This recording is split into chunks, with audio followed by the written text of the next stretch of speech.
all those polyextremophiles, and they lived in some super cool environments. Now we're going to get into how do we classify, how do we break down the different groups of bacteria, and there are a lot of them. They have been evolving for billions of years.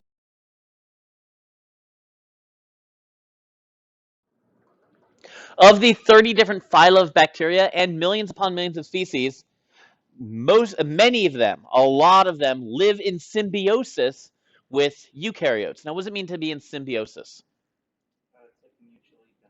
Right, it's mutually beneficial to both organisms.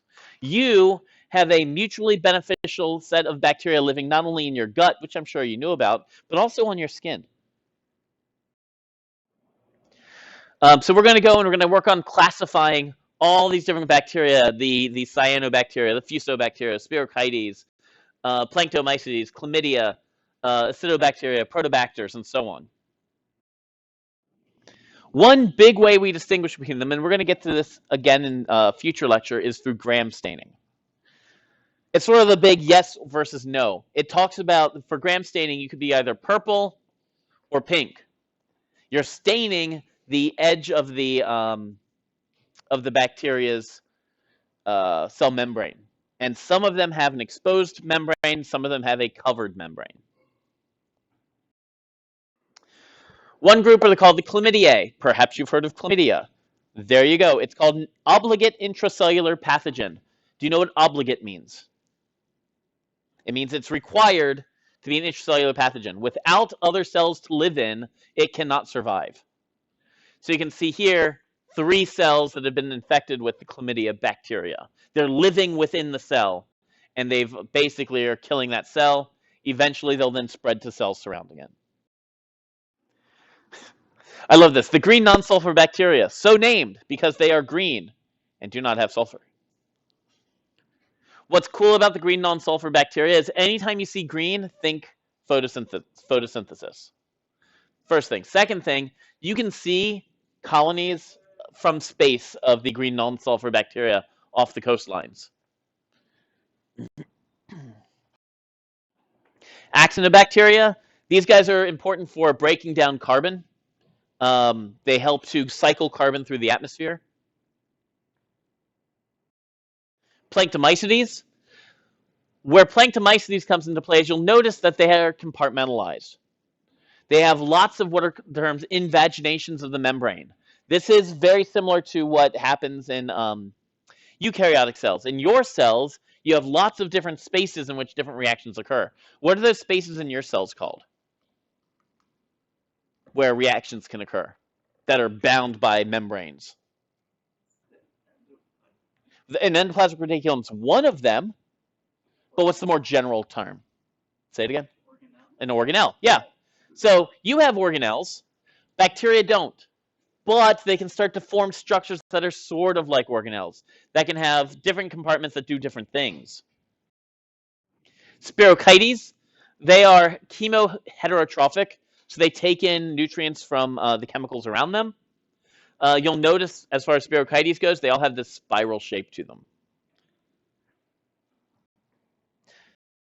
Fusobacteria, they're obligate anaerobes. Again, obligate means required. What does it mean to be anaerobic? Right, they cannot have oxygen.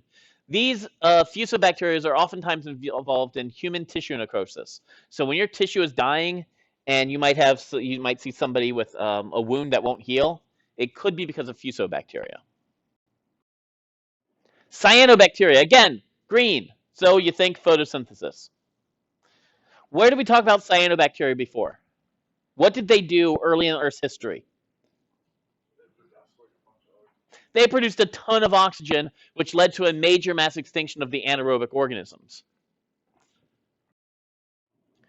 Thermophilic sulfate reducers. Okay, lots of terms there. What does thermo mean? Temperature, heat. Philic, likes. So likes heat, sulfate reducers. So they're going to donate electrons to sulfate. The acidobacteria, these guys are important again in carbon cycling. So basically they help to break down dead matter and release carbon dioxide back to the atmosphere. Proteobacteria are my favorites. I'll be honest. I have a favorite bacteria. They are the proteobacteria. They're all gram-negative. Their outer membrane's composed of liposaccharides, which we'll talk about soon, and they include nitrogen fixers. So we've talked about carbon fixation. Plants take carbon dioxide out of their air and they attach it to other molecules to make sugar. What these bacteria do is they take nitrogen out of the air and they attach it to molecules to form usually ammonia. Plants and animals need ammonia to build what? Think ammonia. What's the monomer? Amino acids. So we've got monomers. We've got amino acids being built, or nitrogen being fixed by these proteobacteria. You cannot do it. Plants cannot do it. Without these bacteria, you would have no amino acids. The reason I like these proteobacteria so much is because Agrobacterium is in this group. Agrobacterium are natural genetic engineers. They will modify the genes of other organisms by infecting them, really. If you were to take an Agrobacterium, so that's what's actually caused. So you see these big nodules on the tree. This is called crown gall disease here. These the nodules down by the roots. What's happened is the bacteria has injected into a plant the instructions to build these areas, and the bacteria live inside of them. So what we geneticists have done is we've said, cool, if they can inject genes that do that, perhaps they can inject other genes.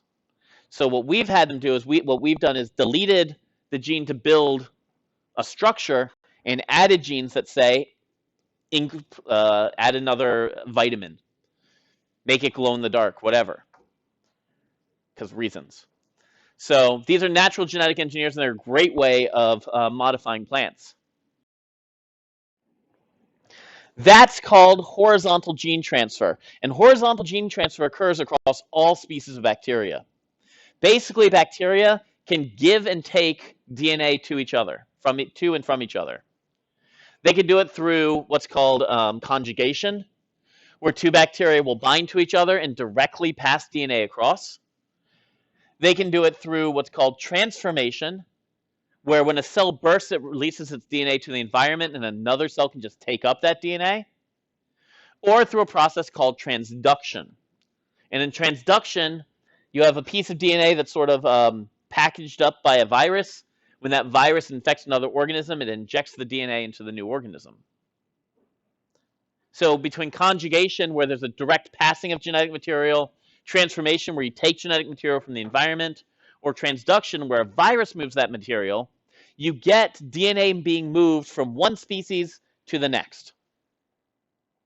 Not just between the individuals of the same species, but between two different species. That leads to a lot of metabolic diversity. It's what caused our tree of life to look much more like a bush at the very bottom. Lots and lots of sideways passing genes back and forth.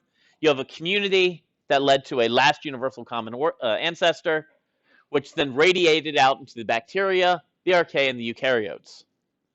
But even then, you see archaeans and bacteria coming back together. So you see the mitochondria coming back in. You see the plastids coming in for the plants.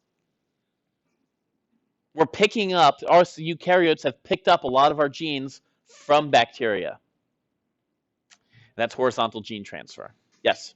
I got transformation and conjugation. Transduction. And what that is where you're going to take DNA from a virus, and that virus will inject the DNA into the organism.